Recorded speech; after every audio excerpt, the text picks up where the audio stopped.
장 1절로 11절까지 교독하겠습니다. 여호와께로부터 예레미야에게 말씀이 임하니라. 이르시되 너는 여호와의 집 문에 서서 이 말을 선포하여 이르기를 여호와께 예배하러 이 문으로 들어가는 유다 사람들아, 여호와의 말씀을 들으라. 만군의 여호와 이스라엘의 하나님께서 이와 같이 말씀하시되 너희 길과 행위를 바르게 하라. 그리하면 내가 너희로 이곳에 살게 하리라.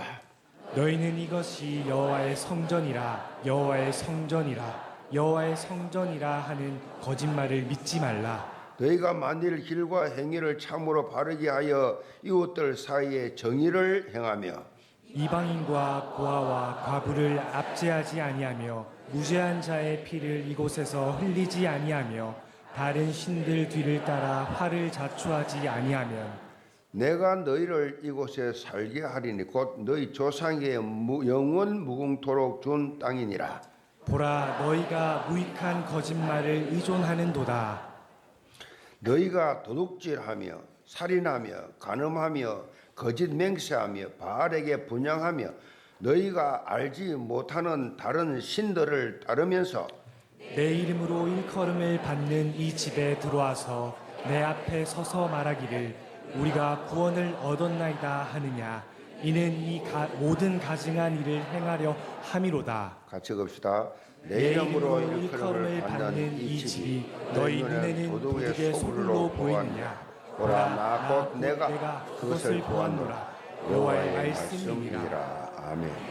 온전한 예배자라는 제목으로 말씀을 드립니다. 우리가 이게 추구하고 있는 신학 노선은 솔라 스크립추라, 오직 성경, 오직 성경을 강조하는 개혁주의입니다. 개혁주의. 그리고 이 개혁주의 신앙 고백을 일목요연하게 그렇게 정리한 신앙 고백서를 웨스트민스터 신앙 고백서라고 그렇게 말을 합니다. 1643년 영국의 종교 개혁이 한창이던 시기에 하나님의 진리 위에 세워진 교회를 지키고자고 모인 신학자들과 목회자들이 신앙의 기준을 세우기 위해서 웨스트민스터 총회를 개최했습니다. 자, 이들은 이 이후에 약 5년 8개월 동안 1,000회 이상의 정규 모임을 가지면서, 거의 매일이죠, 정규 모임을 가지면서 성경을 토대로 신자들이 무엇을 믿어야 하고 어떻게 살아야 하는지에 대해서 정리해서 문서로 만드는데 그것이 웨스트민스터 신앙 고백서라고 합니다. 그리고 여기에 대해서 교리 문답집도 작성했는데 웨스트민스터 대요리 문답 그리고 소요리 문답 그렇게 나왔어요. 대요리 문답은 신학과 목회자용이고 소요리 문답은 평신도 양육용으로 그렇게 만들었어요. 개혁교단과 우리 교회, 우리 교단이 개혁교단인데 개혁교단과 우리 교회는 웨스트민스터 신앙 고백서를 따라가고 있고 웨스트민스터 이 소요리 문답 제1문에 보게 되면 웨스트민스터 소요리 문답 제1문에 인간의 제일되는 목적, 인간의 제일되는 목적이 뭐냐? 이 질문을 하고 답을 제시하고 있습니다. 인간의 제일되는 목적은 하나님을 영화롭게 하고 영원토록 그를 즐거워하는 것이다. 여기에서 하나님을 영화롭게 한다. 이것은요, 인간의 제일 되는 목적인데, 인간이 제일 되는 목적, 하나님을 영화롭게 하는 것이 인간이 제일 되는 목적인데, 그 영화롭게 한다는 것이 뭐냐? 그 핵심이 예배예요, 예배.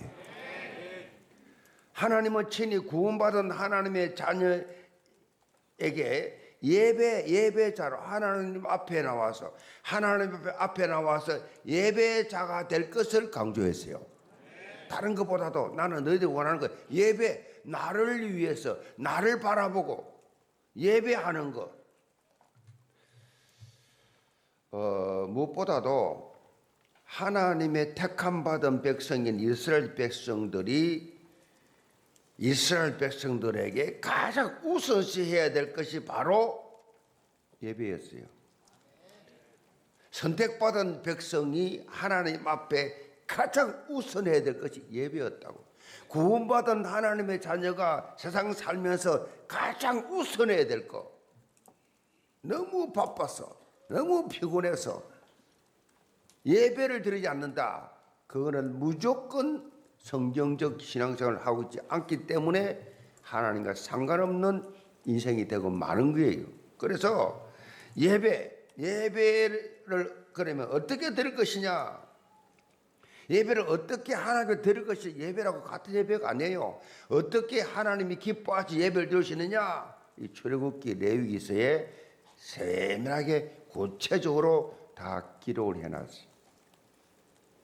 자, 구약의 역사서를 보면 이스라엘 백성들이 하나님 앞에서 온전한 예배자로 섰을 때, 하나님 보실 때 온전한 예배자로 섰을 때와 그렇지 못했을 때의 상황은 극과 극으로 대비가 되어 있어요. 하나님 앞에 온전한 예배자로 섰을 때는 하나님이 형통의 축복을 주셨어요. 형통의 축복, 그걸 누렸는데 하나님 앞에 온전한 예배를 안 드렸을 때는 징계와 심판이 임했습니다. 우리가 지금 에레미야서를 보고 있는데 오늘 본문에서 이 사실을 직접적으로 언급하고 있습니다. 그리고 에레미야서에 이전에 살펴보았던 이사야서에서도 똑같이 온전한 예배자로 서야 된다라고 강조를 하고 있어요. 이사야 1장 11절 13절에 하나님께서 이렇게 우리에게 말씀하고 있어요. 여호와께서 말씀하시되 너희의 무수한 재물이 내게 무엇이 유익하뇨? 나는 수양의 번제와 살찐 짐승의 기름에 배불렀고 나는 송아지나 어린 양이나 염소의 피를 기뻐하지 아니하노라. 너희가 내 앞에 보이러 오니 이것을 누가 너에게 요구하였느냐? 내 마당만 밟을 뿐이니라. 헛된 재물을 다시 가져오지 말라. 분향은 내가 가정이 여기는 바요, 월삭과 안식일과 대회로 모이는 것도 그러하니 성회와 아울러 악을 향하는 것을 내가 견디지 못하겠노라. 그랬어요. 지금 이스라엘 백성들의 모습은 뭐예요? 이게 무슨 말입니까? 예배 드리러 와요, 제사 드리러 와요, 짐승들 가지고 와요. 그 자체가 형식이라는, 형식. 하나님 보실 때 그 자체가 형식이라는 것입니다. 형식적으로 예배한다는 것이 안 하는 게 아니에요. 형식이란, 뭐라 그랬어요? 내 마당만 밟을 뿐이니라. 성전에 와서 제물을 바치지만은 그들의 모습은 온전한 예배자의 모습이 아니었다는 것입니다. 단순히 요식 행위를 하는 종교생활 그 자체였다니. 뭐 늘 하는 거니까 그냥 종교생활 그 자체. 이거를 하나님이 가장 싫어한다는 것입니다. 뭐라 그랬어요? 성경에 내가 견디지 못하겠노라. 싫어한다 정도가 아니라 내가 견디지 못하겠다. 너희들의 그 형식적 예배, 형식적 제사. 오늘 본문인 이 예레미야 7장에도 예배에 실패한 유다 백성들의 모습이 기록되어 있습니다. 이들이 예배에 실패했기 때문에 하나님의 택함받은 민족인데도 불구하고 멸망길, 심판의 길로 가게 되죠. 예배에 실패해가지고. 지금도 마찬가지입니다. 예배에 성공하지 못하는데 세상에서 일이 잘 때 성공을 해. 그거는요 결국 바벨탑 형통이에요. 바벨탑 아시죠? 바벨탑이 뭡니까? 무너진다는 전제가 있습니다. 아무리 높이 올라가도 어느 날 와랑창 높이 올라가도 더 크게 무너져.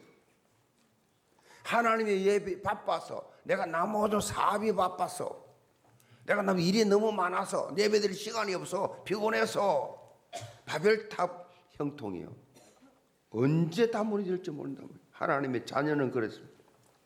무너질 바벨탑을 쌓고 있다는 것이요. 자, 오늘 말씀을 통해서 영계 모든 성도들 하나님 앞에서 온전한 예배자로 쓰고 하나님께서 예배해 놓으신 저 갖고 여르는 그 땅을 그 응답을 받는 그런 증거 있기를 제물로 축복합니다. 그럼 첫째로 참된 믿음의 예배입니다. 2절 봅니다.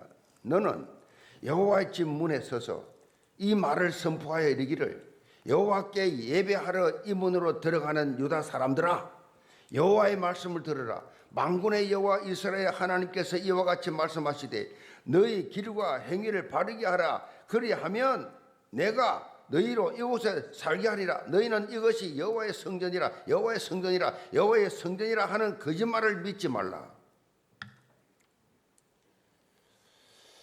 지금까지 거리에서 심판을 경고하던 예레미야가 이제는 성전 문 앞에 서서 성전을 향하여 들어가는, 성전을 드나드는 이 이스라엘 백성들을 향하여 경고와 회개의 메시지를 선포하고 있습니다.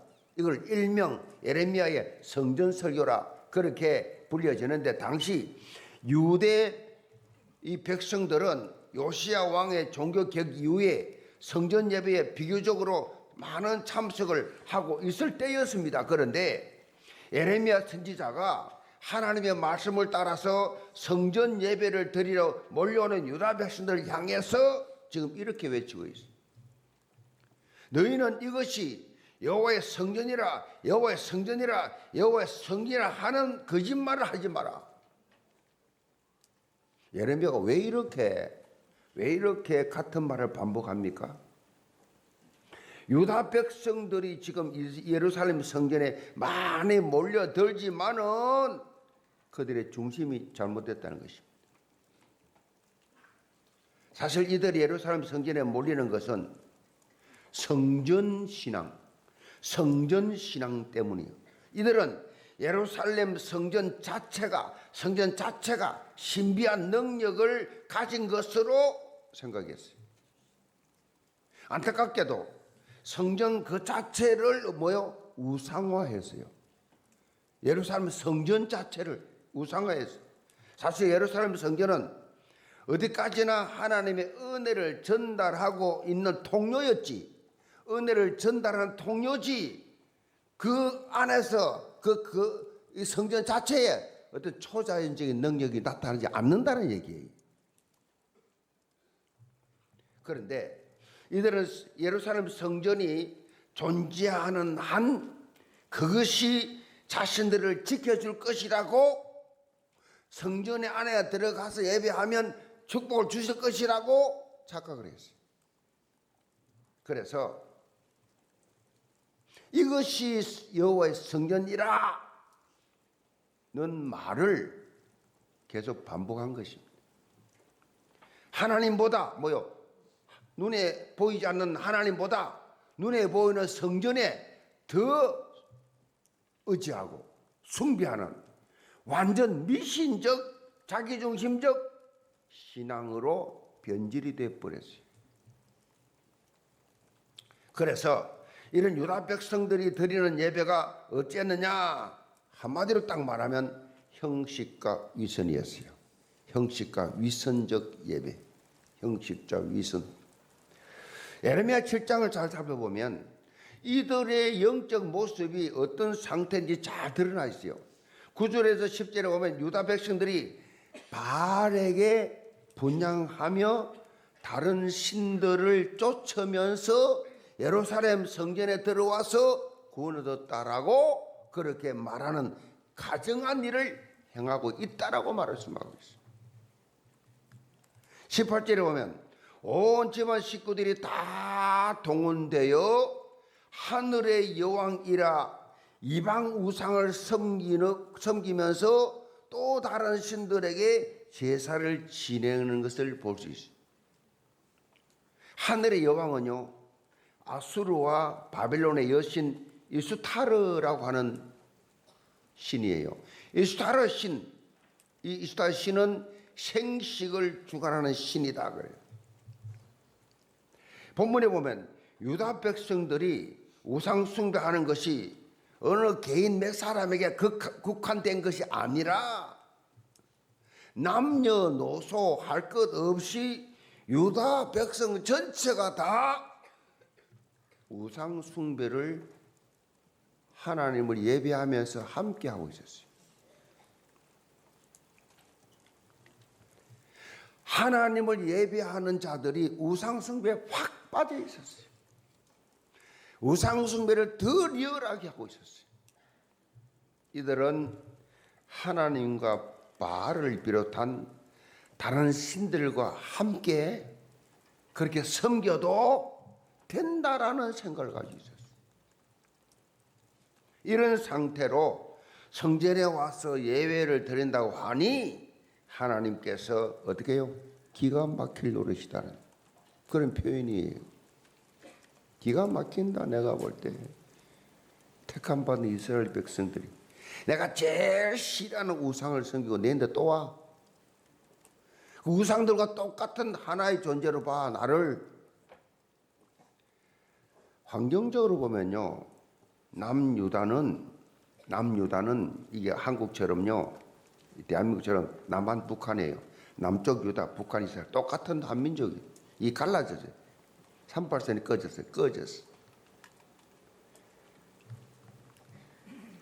멸망한 북이스라엘보다 국력이 얼마나 작으냐? 남유다는 5분의 1밖에 안 돼요.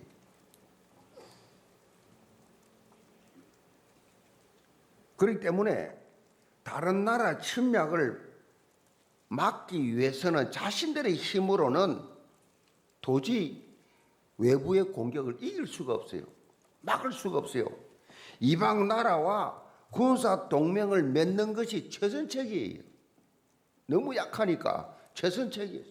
그런데 그 당시에는 나라끼리 동맹을 맺으려고 하면 서로 섬기는 신들도 동맹을 맺어야 돼요. 서로 섬기는 신들도 같이 받아들여야 해서 그래서 예루살렘에는요, 다른 나라의 많은 신상들이 이 제사 의식이 들어와 가지고 영적으로 아주 혼탁한 상태에 있었어요. 사실 이들에게는 이것이 얼마나 잘못된 것인지 이미 하나님께서 반면 교사로 주어진 대표적인 사건이 있었어요.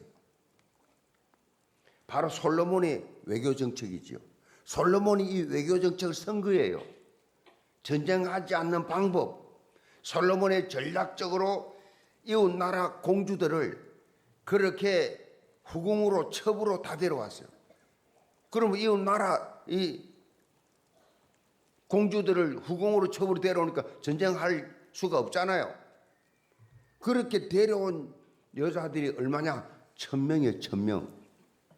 후궁 첩이 1000명이라. 이 여인들이 전부 다 자기 나라 신들을 다 가져왔어요. 자기 나라 신을, 이 우상을 다 가져왔단 말이에요. 그 우상을 섬길 수 있도록 산당을 차려달라고 아우성을 치니까 나이 많은 이 솔로몬이 영적으로 변질이 돼가지고 이들의 청을 다 들어줬어요. 열왕기상 11장 4절에 보면 이렇게 말씀합니다. 솔로몬이 나이가 많을 때에 그의 여인들이 그의 마음을 돌려 다른 신들을 따르가였으므로 왕의 마음이 그의 아버지 다윗의 마음과 같지 아니하여 그의 하나님 여호와 앞에서 온전하지 못하였으니. 솔로몬의 이 말년이 비참해진 이유가 여기 있어요. 하나님께서 솔로몬에게 진노하셨습니다. 솔로몬 때 완전히 망하게 할 수 있는데 하나님이 약속한 게 있어. 다윗에게 다윗과 약속 때문에 솔로몬을 죽이지 않았어요. 다윗과 약속 때문에. 결국은 솔로몬이 죽자마자 나라가 쪼개져 버렸어요. 한 나라가 반으로 유다 남쪽으로 북쪽 이스라엘로 분열이 되어 버렸어요. 이런 역사적 선례가 있었음에도 불구하고 유다 백성들은 솔로몬의 잘못된 전철을 그대로 밟고 있었어요. 이정풀이란 말 아시죠? 이정풀이.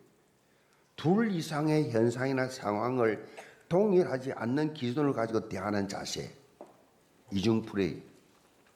쉽게 설명하면 겉과 속이 다르다. 남유다의 백성들이 영적으로 이런 이중풀이를 한 것입니다. 이들이 이중풀이를 한 바탕에는 하나님을 온전히 신뢰하지 못하는 그러한 불신앙이 깔려 있었기 때문에 하나님이 가장 싫어했어요. 하나님을 신뢰하지 못하는, 하나님을 온전히 믿지 않는 불신앙이 깔려 있단 말이에요. 그 속에. 예수 믿는다고 뭐 다 되나? 별 수 있나? 뭐 내가 건 해야지. 깔려 있죠, 불신앙이. 그리스도 한 분만으로 만족하지 못하지. 그래도 그렇지. 이중풀이지요. 우리는 분명한 믿음의 결단을 해야 합니다. 본문 3절에 보면 하나님께서 에레미야를 통해 이렇게 말씀하십니다. 너의 길과 행위를 바르게 하라. 그리하면 내가 너희로 이곳에 살게 하리라. 이 포로로 노예로 안 가게 해주겠다는 얘기죠. 이곳에 살게 하리라. 한마디로 겉과 속이 다른 삶에서 벗어나라. 겉과 속이 다른 삶에서 벗어나라. 아무리 형식적으로 예배자의 모습을 갖추고 있다 하더라도 그 중심이 하나님 앞에 서 있지 않으면 그것은 아무 소용없다. 영계 모든 성도들 영적으로 이정풀이하는 그 어떤 것도, 그 어떤 모양도 버리시기 바랍니다. 참된 믿음의 예배를 드리자. 하나님이 받으시는 예배를 드리자. 그래서 하나님 앞에 인정받고 하나님을 가장 영화롭게 하는 온전한 예배자로 서시기를 시험으로 축복합니다. 두 번째로 온전한 예배 회복입니다. 5절 봅니다. 너희가 만일 길과 행위를 참으로 바르게 하여 이웃들 사이에 정의를 행하며 이방인과 고아와 과부를 압제하지 아니하며 무지한 자의 피를 이곳에서 흘리지 아니하며 다른 신들 뒤를 따라 화를 자초하지 아니하면 내가 너희를 이곳에 살게 하리니 곧 너희 조상에게 영원 무궁토록 준 땅에이라. 에레미야는 유다가 멸망에서 벗어났어요. 택함받은 백성으로서의 축복을 유지할 수 있는 조건에 대해서 말하고 있어요. 한마디로 요약하면 온전한 예배자의 회복을 하여라. 온전한 예배자의 회복을 해라. 찬송을 하나 부르더라도 영원히 찬양하고 기도를 드리더라도 정말 살아계신 하나님 앞에 아멘. 그게 온전한 예배예요. 형식적인 거 앉아 판단이나 하고 비판이나 하고 평가나 하고 그 예배 아니에요. 그래서 교회 다니다가 망하는 겁니다. 아니 안 다니고 차라리 불신자로 살고 교회 안 다닌다 망하면 더러울 할 텐데 교회를 다니면서 예배 드리면서 망한다. 이스라엘 백성이 온전한 예배를 못 드렸다는 거예요. 왜 신앙이 안 자라느냐? 온전한 예배 단 한 번도 드린 적이 없어. 평생 다녔는데 단 한 번도 하나님 앞에 하나님 받으신 예배 드린 적이 없어. 형식적, 외식적, 어쩔 수 없이 분위기 따라.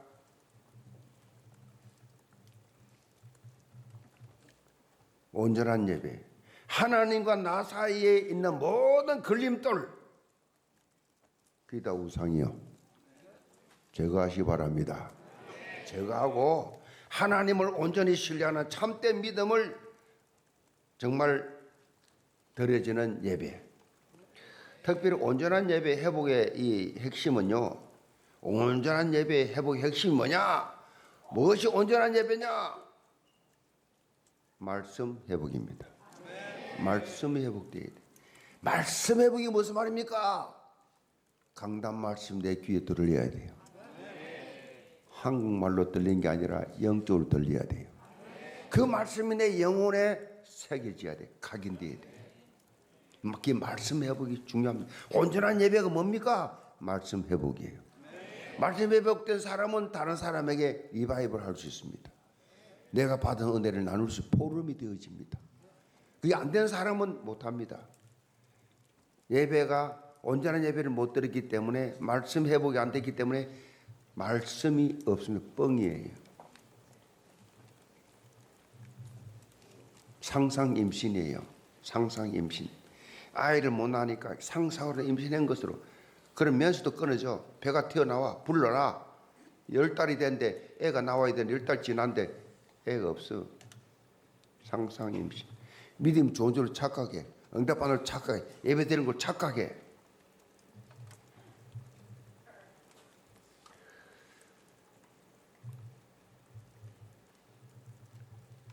말씀을 들을 때 온전한 예배, 온전한 예배는 말씀 회복. 말씀 회복이 무슨 말이냐? 하나님의 말씀을 내 것으로 삼는 거. 그게 말씀 회복이에요. 하나님의 말씀 내 것으로 받아들이느냐 안 하느냐. 그 말씀을 내 것으로 받아들이지 않으면 삶의 변화가 없지요. 이 말씀을 내 것으로 받아들이면 삶의 모습이 다르지요. 예배 드리는 사람들은, 예배 성공하는 사람들은 매일매일이 자라가지요. 신앙이 팍팍 자라지요. 성장하죠. 옆에 사람들이 느끼고 보고 볼 정도로 신앙이 성장하지요. 말씀이 회복되어졌고 그 말씀이 삶 속에 적용되어 버리니까 신앙이 팍. 기도하는 사람 기도하죠. 전도하는 사람 전도하죠. 헌신하는 사람 헌신하죠. 그게 완전히 달라져. 이야, 달라졌네. 그 사람은 온전한 예배 드린 자예요. 교회를 수십 년 다녀도 전혀 변화가 없어. 다시 말하면 예배의 중요성을 몰라. 예배의 중요성. 여기 이제 우리 시무 장로님 지금 예배 몇 분이나 왔습니까? 여기 권사님, 안수 집사님들 기름 부음 받고 안수 집사 항존직으로 평생 그 직분 맡아 할 수천 명이 어디에 다 갔습니다. 장로가, 권사가, 안수 집사가, 중직자가 돼가지고 예배의 중요성을 모른다. 하나님 앞에 나와 예배하는 것이 얼마나 중요한가를, 이 비밀을, 이 맛을, 이 특권을 모른다. 보통 심각한 문제 아니에요. 아니, 나와서도 지금 이스라엘 백성들이 하나님 앞에 나와서 예배한다고 하는데도 망하는데 그걸 안 하면 볼 거 뭐 있어요, 볼 게. 그런 사람들이 사단 심부름 하는 겁니다. 이런 말, 이런 불평, 저런 불평, 이런 말, 저런 말. 몰라요, 본인도. 성령의 인도를 받는 거지. 흑암의 인도를 받는 게 몰라요, 몰라. 분별이 안 돼요, 분별. 이스라엘 백성도 분별을 못하고 있는 거예요, 지금. 그렇게 에레미야가 그렇게 성전 앞에 서서 외쳤는데도 못 알아듣는 거예요. 뭔 말인지. 저 미쳤구나, 저거. 얼마나 에레미야를 괴롭혔는지 모릅니다. 에레미야 발음을 한다고 얼마나 공격했는지 몰라요. 나중에 처참하게 죽습니다, 에레미야가. 죽여버립니다. 죽여도 못 깨닫습니다. 이 화인 맞은 양심들은요, 아무리 말해도 합리화하지 절대 변화되지 않습니다. 예배 회복하지 못한 사람, 예배 성공하지 못한 사람들, 하나님 말씀을 내 것으로 받아들이지 못한 사람들. 23절에 보면 너희는 내 목소리를 들으라. 그리하면 나는 너희 하나님이 되겠고 너희는 내 백성이 되리라. 너희는 내가 명령한 모든 길로 걸어가라. 그리하면 복을 받으리라. 그렇게 말씀하고 있어요. 복을 받으리라. 너희는 내 목소리를 들으라. 하나님의 말씀, 하나님께서 출애굽한 직후에 이스라엘 백성들에게 하신 말씀이기도 합니다. 여기서 들으라. 이게 무슨 말이에요? 들으라가 뭐예요? 순종하라는 뜻이에요. 들으라는 순종이 말입니다. 순종 안 하면 안 들은 사람이에요. 말씀을 들으라. 각종 위험이 도사하고 있는 이 광야길에서 살아남는 길은 하나님의 말씀을 듣고 순종하는 데 있다는 얘기죠. 우리 인생길도 마찬가지예요. 얼마나 세상 살기 힘들고 얼마나 위험합니까? 얼마나 피곤한 세상입니까? 얼마나 갈등 많고 얼마나 어려운 일 많습니까? 하나님의 말씀을 들으라. 그래 너가 광야 같은 세상에 살아남는다. 신앙생활 복잡하게 할 거 없어요. 뭔 신앙생활 복잡하게 합니까? 하나님이 얼마나 심플한지 아세요? 아주 쉽습니다. 말씀 듣고 따라가면 돼요. 더하지도 빼지도 말고 말씀 듣고 따라가면 돼요. 저는 하나님께 평신 놓때 일하라면 일하고 기도하다가 깨달음 좀 하나님 말씀하시구나. 기도하다가 깨달음 메시지 듣다가 설교 듣다가 깨달음 하나님 말씀하시구나. 바보 등신같이 아무 계산 없이 아무 생각 없이 무슨 회의를 합니까? 하나님 내게 깨달음 주었는데 그대로 실시. 언제까지? 지금까지. 용서하세요. 그래서 제 생애는 하나님 1990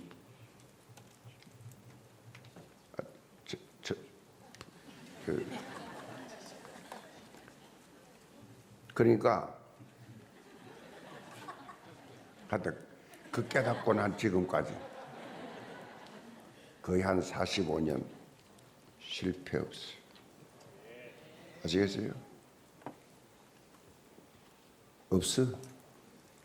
뭘 하든지.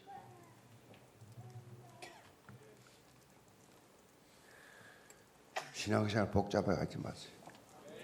여러분 머리는 복잡해도 하나님 말씀은 심플합니다. 하나님 앞에 머리를 굴리는 사람 천하의 바보 등신 쪼다 딸죠. 아멘. 뭔 신앙생활 전능자 앞에서 머리 굴립니까? 뭐 이렇게 복잡하게 나눕니까?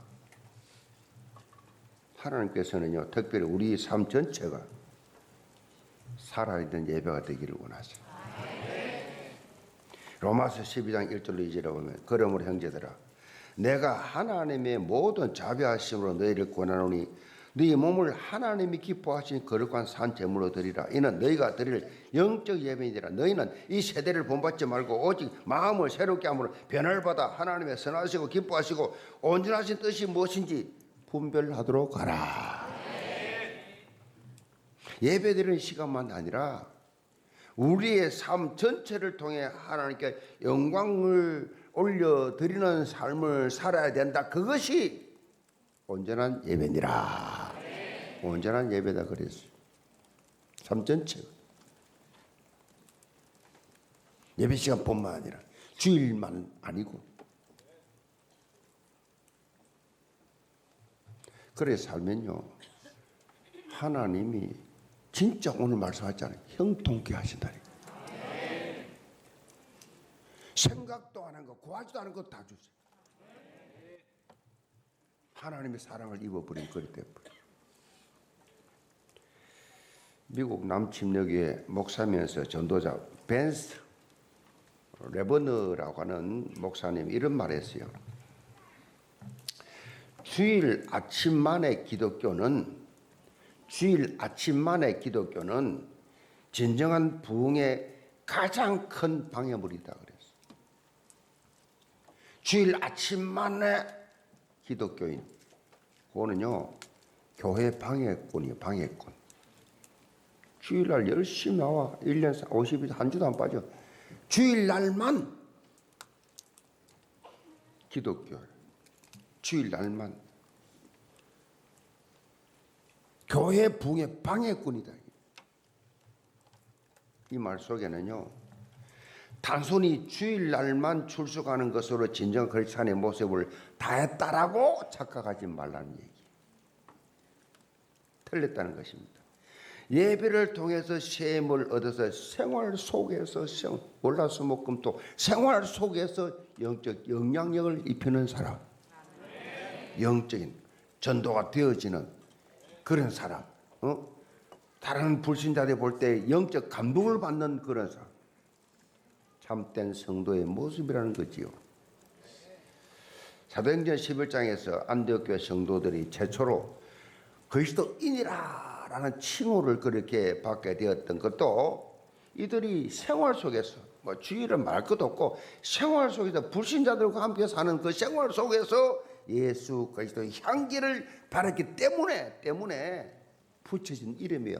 이야, 이 사람들은 그리스도와 같은 삶을 살구나. 그리스도인이라.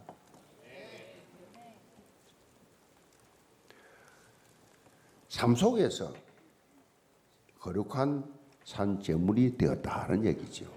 삶 속에서 이들이 하나님의 선하시고 기뻐하시고 온전하신 뜻을 분별해서 실제 행했다는 거지요. 실제 행했다. 그것이 열매로 나타난 거지요. 영계 모든 성도들 삶의 현장에서 참된 그리스도인이라 불리는 예배 성공의 증거가 실제로 일어나기를 주님으로 축복합니다. 결론입니다. 이 세상에서 가장 먼 거리가 뭐냐? 어디냐? 세상에 가장 먼 거리, 머리와 다리 사이라 그랬어요. 이 뭔 말이냐? 그 이유가 뭐냐? 항상 머리로만 생각을 하는데 다리로 행동을 하지 않아요. 머리로 생각만 하는데 다리로 행동하지 않기 때문에 가장 먼 거리다. 오늘 본문에 나오는 유다 백성들의 모습이 그랬습니다. 하나님의 뜻과 계획, 하나님의 말씀과는 전혀 상관없는 삶을 말씀은 하나님의 말씀을 선지자 예레미야 계속 하는데 계속 전하는데 외치는데 전혀 삶과는 상관이 없습니다. 전혀 영향을 안 받아.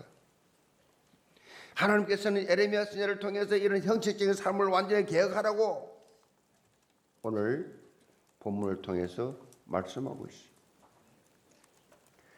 야고보 1장 22절에 보면 너희는 말씀을 행하는 자가 되고 듣기만 하여 자신을 속이는 자가 되지 말라 그랬어요. 듣기만 하고 자신을 속이는 자가 되지 말라. 한마디로 믿음이 행동으로 나타나는 신행일치의 삶을 살아라. 그런 말을 말씀하고 있잖아요. 여기 모든 성도들 항상 강단에서 선포되는 하나님 말씀을 온전히 삶 속에 적용하는 신행일치의 삶이 되기 바랍니다. 100% 안 되더라도 좀 자세나 한번 채워보세요. 자세라도 기억이라도 한번 해보세요. 그러면 온전한 예배자가 될 수가 있습니다. 그래서 하나님 앞에 처음부터 끝까지 변함없이 똑같은 한결같은 참 믿음의 사람 다 되시기를 주님으로 축복합니다. 자, 오늘 우리 기도하겠는데 기도하겠습니다. 자, 말씀을 정리해 드리겠습니다. 말씀 정리해 드립니다. 온전한 예배자 하나님, 온전한 예배자가 되게 하여 주옵소서. 참된 믿음의 예배를 드리게 하시고 절대로 영적 이중풀이 하지 않게 하여 주옵소서. 이중불회는 모양 자체도 버리게 하여 주옵소서. 버릴 수 있는 용기도 허락하여 주옵소서. 버릴 수 있는 결단을 허락하여 주옵소서. 믿음의 예배를 드리면서 하나님 앞에 인정받고 하나님을 가장 영화롭게 하는 예배자가 되게 하여 주옵소서. 온전한 기억하세요. 온전한 예배자 되게 하여 주옵소서. 온전한 예배, 온전한 예배를 회복하는, 그래서 하나님의 기쁘시고 원하시는 이 예배를 드리게 되면 어떤 일이 나느냐? 열매가 맺혀요.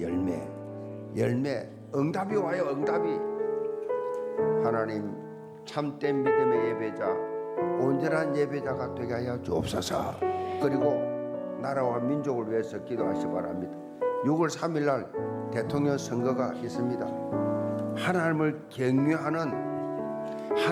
경외하는 기도하는 하나님의 뜻을 구하는, 진짜로 하나님 앞에 무릎 꿇고 솔로몬처럼 아브라함처럼 링컨처럼 하나님 앞에 기도하면서 하나님 주신 지혜로 나를 다스릴 수 있는 사람이 세워지게 하여 주옵소서.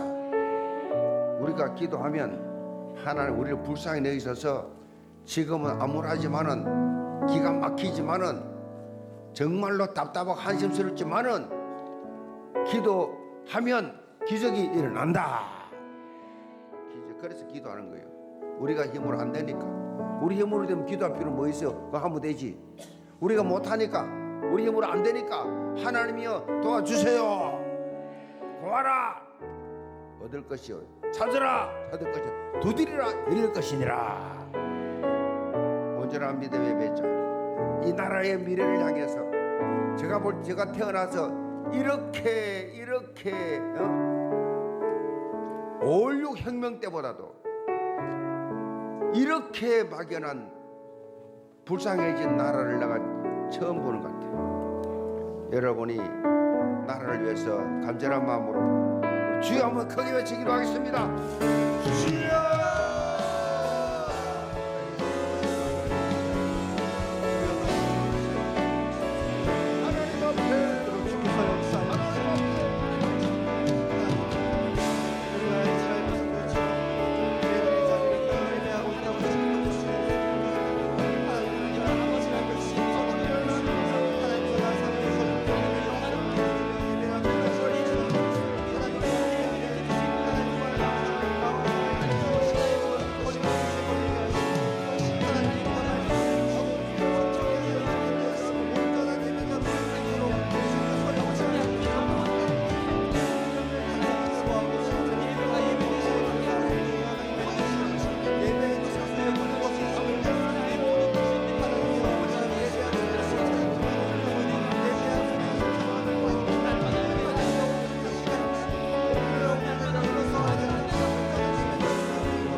교회를 위해서 4월 30일부터 5일까지 세계 선교 대회가 있습니다. 우리 개혁총회 세계 선교 대회에 등록한 분이 선교사가 152명입니다. 그리고 국내 목회자를 포함해서 여러분 하나님의 큰 일과 능력을 공급받는 선교 대회가 될 수 있도록 기도해 주시고 우리 이제 교리를 잘 정리해서 그렇게 하실 강사들이 많이 옵니다.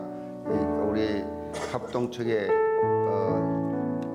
또 이단 대책위원장 고신 이단 대책위원장 비롯해서 그렇게 우리가 이 다락방이 있었기 때문에 저들이 보는 눈은 우리하고 다릅니다. 그래서 그런 과정을 또 거쳐야 되기 때문에 그렇게 여러분들이 이해하시고 또 우리 교회 예원교회가 많이 참석해 줘야 됩니다. 우리 지금 여기 지금 우리 교단에 그렇게 교인들이 세계 선교대에 올 만한 교인들이 많지 않습니다. 기도할 때 하나님이 우리 전 예원 전 성도들이 다 참여하여 주옵소서. 세계 선교대가 그야말로 하나님 기뻐하시는 축제, 선교 축제가 되게 하여 주옵소서. 기도해 주시고 우리 영계 파송 협력하는 선교사님들 41명입니다. 이번 선교 대회 통해서 선교의 뜨거운 열정 가지고 지혜와 총명 주어서 그 지역 복음화를 위해서 지금 우리가 지금 기도하는 게요. 선교 우리가 지금 파송 선교사들 중에서 중에서 신학교를 하고 있는 곳이 5곳이 있습니다. 이 신학교에서 이제 제사를 키워서 그 나라의 그 원주민들이 현지인들이니까 그 파송되어지는 그렇게 가야 되거든요. 그래서 선교사들 목사 안수 받고 지방으로 전부 흩어집니다. 팔라와마에도 신학교 있잖아요. 그럼 지금 팔라완이 100만 명이 사는데 그 팔라완 섬 자체 제주도보다 훨씬 엄청 큰데 거기 전부 도시 보내 그게 선교거든요. 그 우리가 그걸 경기도 작게 들고 현지인들이 자기 말 하니까 얼마나 좋습니까? 기도하실 때 하나님이 우리가 파송된 선교사들 중에 신학교 하는 선교사님을 5군데 있습니다. 파키스탄, 필리핀, 그 다음에 태국, 인도네시아, 저 영국, 모리스. 이 5 선교사들이 지금 신학교를 하고 있단 말이에요. 그 현지인을 전도해서 이 훈련시켜 가지고 안수해서 파송하도록. 그렇게 해서 그 세밀한 기도를 하시 바랍니다. 그렇게 세밀한 기도를 해서 어떻게 하든지 간에 이 일을 위해서 오신 선교사님들이 큰 힘을 얻을 수 있도록. 그리고 로즈 페스티벌에 다민족이 지난주에 218명이 왔습니다. 언어가 다르고 문화가 다르는 그런데 예배에 정착해서 성령은 하나니까 성령은 그 문화 언어를 다 넘어설 수 있으니까 오신 분들이 다 교회화 되게 하여 주옵소서. 다시 정리합니다. 세계 선교 대회를 위해서 예원 예원에 파송된 선교사를 위해서 특별히 신학교를 운영하는 선교사들을 위해서 그리고 로즈 페스티벌에 참석한 초청받은 다민족 218명을 위해서 주여 한번 크게 외치고 하겠습니다.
비춰 자성 부르고 마지막 기도하겠습니다.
한우들이 93명이 있습니다. 암 환자 66명, 중증 환자 27명이 있습니다. 특히 오늘 기도해 주실 분은 서덕현 장로님 목뼈 제거 수술했는데 오늘 목에 불필요한 뼈를 제거하는 수술에서 후유증이 없이 완벽하게 완치되도록 서덕현 장로님을 위해서 기도해 주시고 이정재 집사님 혈액암입니다. 전신으로 전이돼서 암이 많이 퍼져서 부작용으로 혈압이 떨어지고 오한이 심한 상태였습니다. 지난주에 가족들과 함께 제 방에 와서 기도받고 갔는데 감사와 기쁨이 넘쳤습니다. 그런데 나이 42세예요. 우리 서덕현 장로도 39세. 이렇게 젊은 분들 하나님께서 큰 계획이 있고 회복시켜주셔서 하나님께서 분명히 하나님의 뜻을 이룰 일이 있는 줄을 확신합니다. 여러분 병든 자가 있느냐 그들을 위해 기도하라 그랬습니다. 우리 환자들, 암 환자, 중환자들, 우리 서덕현 장로님, 이성재 집사님 고통에서 벗어나게 하여 주옵소서. 하나님을 찬양하고 회복되는 암균이 흔적도 없이 사라지는 기적을 하나님 보게 하여 주옵소서. 모든 소실을 완치되게 하시고 우리 가정 기도 제목 세 가지가 하나님 이 밤에 기도할 때 그 기도 제목 세 가지가 그대로 올해 응답되는 증거를 보게 하여 주옵소서. 주여 한번 크게 외치기도 하겠습니다.